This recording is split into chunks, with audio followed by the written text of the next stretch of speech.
if you want to do this, and you really want to do it, and you really love it, then you just keep doing it. That's all. You just have to keep doing it. That's it.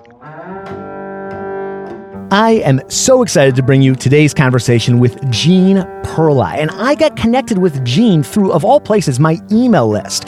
Gene joined my email list and responded to me in my opening message. And as I have learned to do, I read every message you get. So if you email me, I will read your email. But I saw, Gene Perla, perla.org. Click through. I feel like I've heard of Gene Perla. And I start reading through and I see, he's played with Elvin Jones, Miles Davis, McCoy Tyner. He teaches music business at the New School, many other places. Orchestrator, arranger, band leader, booking agent, music publisher.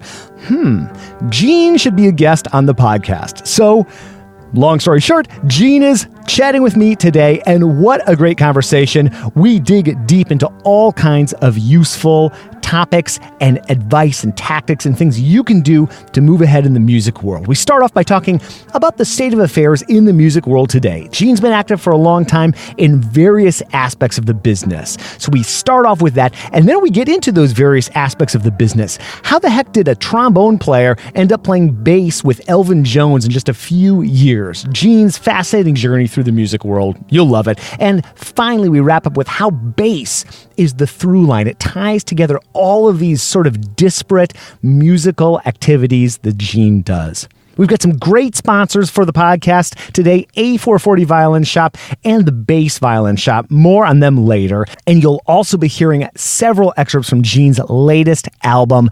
Totally love it. Links in the show notes to everything we're talking about today.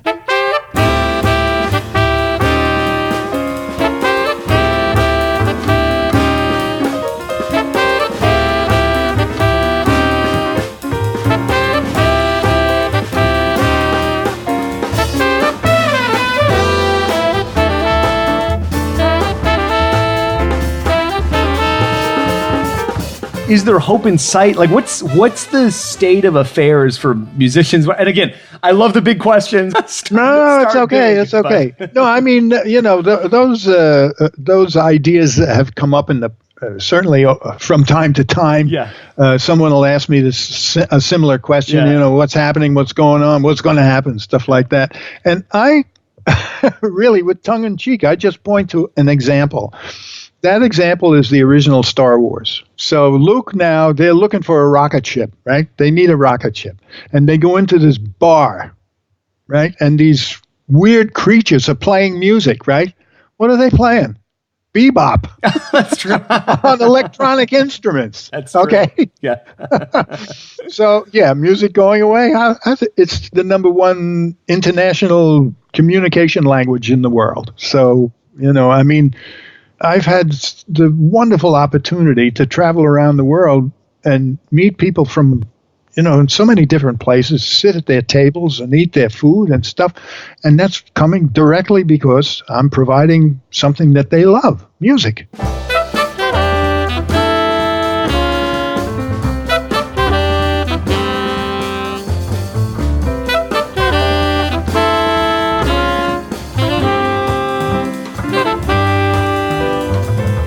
Over the last, decade and a half, the challenges that have come with monetizing our actual recorded music, that's a huge challenge. Like, how do you see people kind of adjusting to make it work? Because people are making it work. Like, how's that pie change? And obviously, what we make on the actual tracks we record has diminished for most people. But how have you seen that adjust for artists? What I see is if you experience diminishment of some kind, then in order to go forward and try to have a happy life, then you have to adjust to what your circumstances are. So if we're making less money, well, we got to try and make it work somehow and figure out how to make more. The other part of this, which I think is so important for us musicians to try and champion and try and cajole and try and talk into and twist arms whenever we possibly can, is to get these legislators to do something about it. Just create some laws that will pay us something more reasonable than what's going on in the digital world.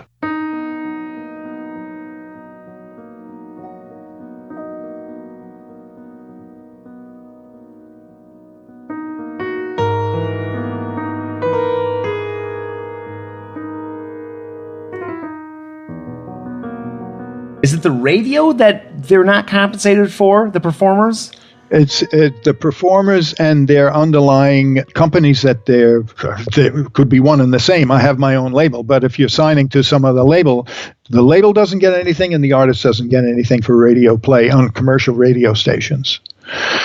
Who gets paid are the people who have written the song. So the creators and their publishers, they make money, right?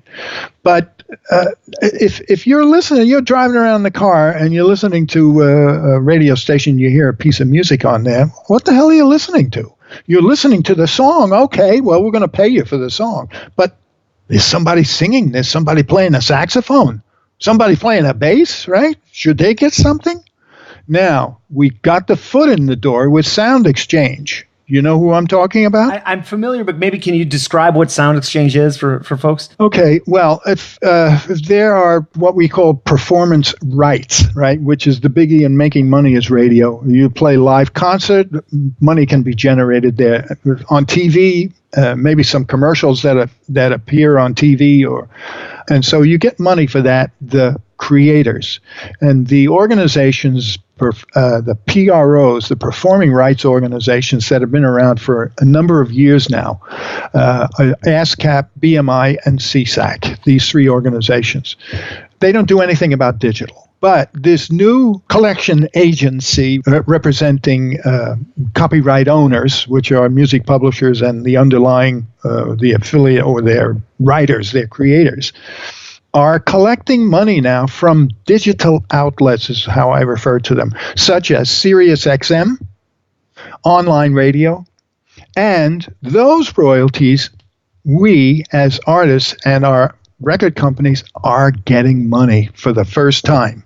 But we've been trying to get the broadcasters, radio broadcasters and TV, to pay something, as most other industrialized countries in the world, they do pay for radio play. They're not doing it here. We need legislation.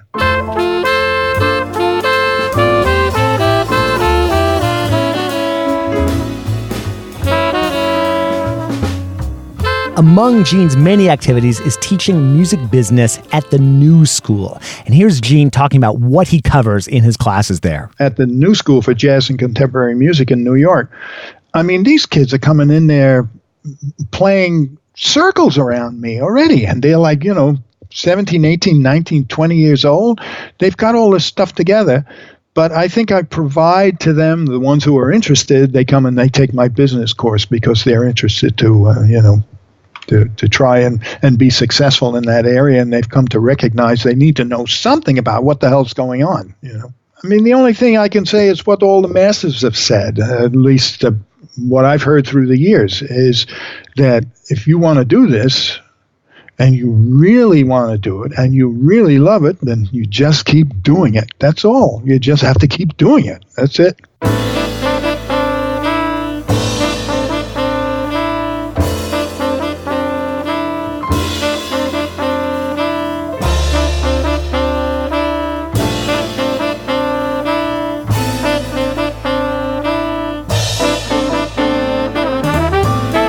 Next up, how the heck did Gene end up going from being a trombone player in high school to playing with Chick Corea, Miles Davis, Dizzy Gillespie, Woody Herman, Elvin Jones, and so many other great artists? That's next up.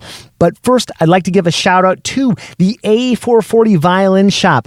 I've been going to that shop in Chicago, just west of Wrigley Field, ever since I was a teenager. They have worked on multiple basses of mine over the years, as well as my students' basses. I've had students buy bows there, gear, accessories, repairs done there. It's a wonderful shop. If you've never been, go check out a Cubs game and then go just a few blocks west. Or if you're brave enough, you could even take the Brown Line train in Chicago and head on over to A440. Whatever you're looking for in the bass world, new instrument, vintage instrument, whatever your needs, A440 will totally take care of you. A440violinshop.com. And thanks for sponsoring the podcast, guys. And if you are in the southeastern United States, check out the Bass Violin Shop, especially if you're on tour. They do rentals for seasoned musicians or first-timers. If you're touring the Carolinas, doing a festival or workshop and you need a bass, go to bassviolinshop.com and they will set you up. All right, back to our conversation with Gene Perla about how the heck he ended up doing all the amazing things in the music world that he has done. I'd walk around New York with my bass and sit in. I remember once I went to the old 5-spot downtown, Half Note. It was the old Half Note down on the Lower West Side. And I walked in, it was Richie Kamuka, a saxophone player, with Zoot Sims, two tenor players. Roy Haynes was playing drums. Ross Tompkins, who then went to the Tonight Show band with Doc Severinsen and Johnny Carson, the piano player. And the bass player was Wilbur Little, who I took his place because he was playing with Elvin, and when he left, that's when I got the job with Elvin. But anyway, Wilbur and I knew, and I said, man, can I sit in and play a tune? Because I was just voracious. I'd just go anywhere and do anything and not really make a pain in the ass of myself. But I play, can I play? So he says, sure, come up. So instead of playing his bass, and I'll tell you why in a minute, I carrying my own. So I went up, and Kamuka sees me coming up the stairs, and he says to the audience over the microphone, "Oh, look at this guy. He's bringing his own bass." And he said, "You better play good, man." So I just felt a little brash. I said, "Just watch." Oh. I took a chance, went out on a limb, but I did okay. Anyway, the reason why was when I first started playing bass, so I had gone to University of Toledo in Ohio for 4 years, and then I went to Berklee, and now I'm playing the bass, and I hadn't been doing it that long, maybe, 4, 5, 6 months, something like that, and I found myself in Toledo visiting my friends, and we went to this club, and Stanley Cowell, the pianist, Stanley had a group, and he was visiting back from New York because he's from that town, Toledo, and so I asked to sit in, and I was so empty in understanding. The guy said, sure. I get up to play the bass. He was left-handed. Oh. And man, they were laughing because I had to hand the bass back. So that's why I said, oh, yeah, well, I'm carrying my own instrument around from now on. And I did a lot. Yeah. Once bitten, twice shy. That's oh, baby. That's it. Yep. Well, when you were going to school, if you were a jazz player, where would you go? You go to Berklee. You go to maybe North Texas had a strong jazz program at that point. That was it. Okay. There was a school in California around that time when I was going called Westlake. I think they had a recording studio too, Westlake Audio, but they had a school, but it didn't last very long. But those were the only two schools. And as you know, the Texas is the big band and Berklee was the small group. And that's what I wanted because, Miles and Coltrane, and that's what I wanted to do, the small group stuff. So, yeah, that was it. And now when you look around the world, just bazillion schools, thousands of students coming out every year.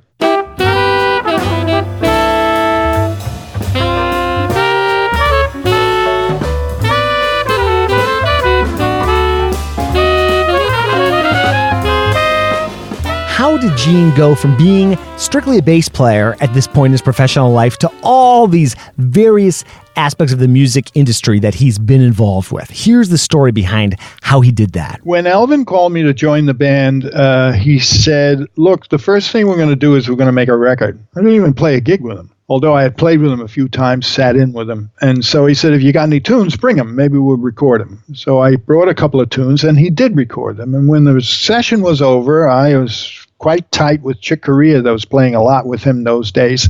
And I called him, and he was a bit advanced, me penetrating into the scene. And I called him on the phone, and I said, well, I just did these couple tunes with Elvin. I said, well, what the business? What should I say? He said, well, you got to copyright the tunes. I said, oh, I know about that already. That's cool. He said, well, then you need to get a music publisher. And I said, what's that? Right? I didn't. So he said, call this guy, Krasilovsky. Bill Krasilovsky was a lawyer in High Power. He retired a few years ago. And he loved to do litigation, this guy. Anyway, he wrote a book that's still published by Billboard. It's called This Business of Music, and many people consider that the Bible of the industry. It's really, when you read that thing, it's like almost for like, oh, you want to be a music business lawyer, read this, you know. So anyway, he became my lawyer, and I called him on the phone, and I said, Chick Corea said I should call you. He said, well, what do you want? What do you want? He was always in a hurry. And I said, well, I want to, do something about publishing. And he said, well, why don't you just start your own and keep the whole $1? Why do you want to split it 50-50? For what you're doing, you just do it yourself. I said, okay. So that's how I started music publishing. And then while I was working with Elvin, a year later or something like that, David Liebman and I, we were playing in Toronto, and I saw him during the day in the hotel, and I said, how you doing? He says, oh, man, this is a drag. He says, I've got this new record, and I've presented it to all the labels. Nobody wants it, you know. And I said, oh, I'd like to hear it. Took me up to his room. He put on the cassette. I listened to it, and I really liked his music, you know. And just like that, I said, well, I'll put it out. And that was it. 6 months later, I got my first LP. Mom and I picked it up from the plant, and it was a hell of a learning experience because I wanted to know exactly everything, how it got done, you know, so that's what happened there. And then one thing led to another, and then I got a chance to work on Broadway, and then I bought into an internet company, so, you know, just keeps going. What did you do on Broadway? This short little story, I had a partner at the time. We were doing all kinds of usually small productions. We were doing some off-Broadway things, you know, sound design. And we were doing some video production stuff. I had a video system, you know, nice $19,000 Ikegami camera and, you know, editing system. And we were doing this, not top professional, but, you know, for people doing cabaret stuff or, you know, whatever. So we were doing this stuff, and he wanted to introduce me to these two brothers who were doing sound design and providing equipment for Broadway shows. And in fact, these two brothers, their father was the fellow who introduced the microphone to the Broadway stage. So it was back in the 40s. And so anyway, he takes me over there, and we're at the front door ready to go in, and the older brother, the kingpin, he comes out and introduces me, and then he says, hey, you guys know anything about MIDI? Well, both of us were teaching audio at that time, and we knew MIDI down to the bit level. We knew everything, you know, so I forgot almost everything by now. Anyway, he said, there's a problem over at Circle in the Square, one of the Broadway theaters, and we went over there. The orchestra was 3 keyboard players. Each player had 2 keyboards and a conductor, and the stuff was all wired to racks because now everything is in one thing. It's all software, right? But back then, there were many digital boxes containing sounds and sound processing equipment. The guy who did the programming for the change one sound to the next during the show, this was for Sweeney Todd, was that Broadway show. But the wires behind it, they were having a problem trying to figure out something. When you looked at it, it was like spaghetti. Everything was like... So I looked at my partner, and I said, are you ready? And the brother who brought us over there, he says, what are you talking about? And I said, well, we'll take the whole thing apart and rewire it and make it, you know, fix it. He said, what? He says, the show opens at 8 o'clock tonight. And this was around 11 in the morning, something like that. And I looked at my partner. I said, we can do this, right? He said, yeah, no problem. And somehow he took our word for it. And he said, all right, go ahead. And we ripped the whole thing apart. The guy had good documentation for the programming, so we knew what to plug everything in. We put it in. When you look back there, all the cables were like nice and tie wrapped, and everything is beautiful. We were done at 7 o'clock. The show went on, and that opened the door for us. The next show we did was City of Angels. We won Best Tony Award for Best Musical that year, and then we nailed Disney. We did Beauty and the Beast and The Lion King. We did both those shows.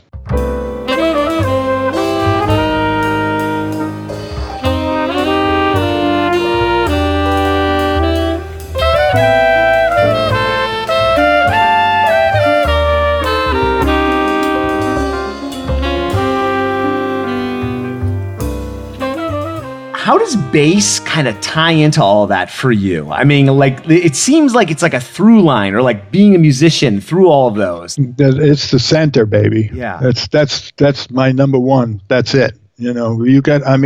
I'll take pretty much any gig within a certain financial reason. I do a lot of local gigs. I get paid $100, and I'm ready to play. I want to play, because there's so much more. Quite frankly, I'm a klutz bass player. When you would compare me to Eddie Gomez and Stanley Clarke and Gary Peacock and LaFaro, my God, amazing. I'm nowhere near these guys. I'm a sort of boom, boom, boom guy, but I love doing it, and I keep hoping that one of these days I'll be able to play a little faster than I can. Me too. That's what I'm going to do this afternoon. Yeah. Yeah. So, but anyway, it's a lot of fun.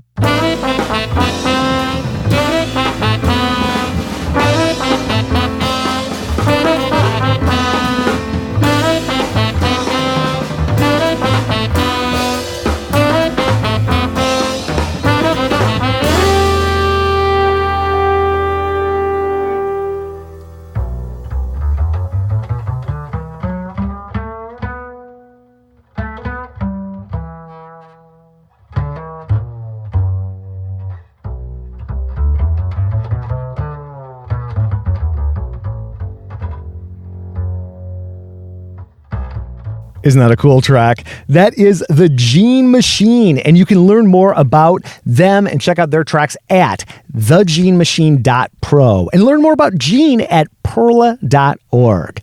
So great to chat with you, Gene. Love what you're up to in the music world, and so many great takeaways from our chat today. Folks, thank you for joining me for the podcast. I super appreciate it. And this might be your first time here, in which case, welcome.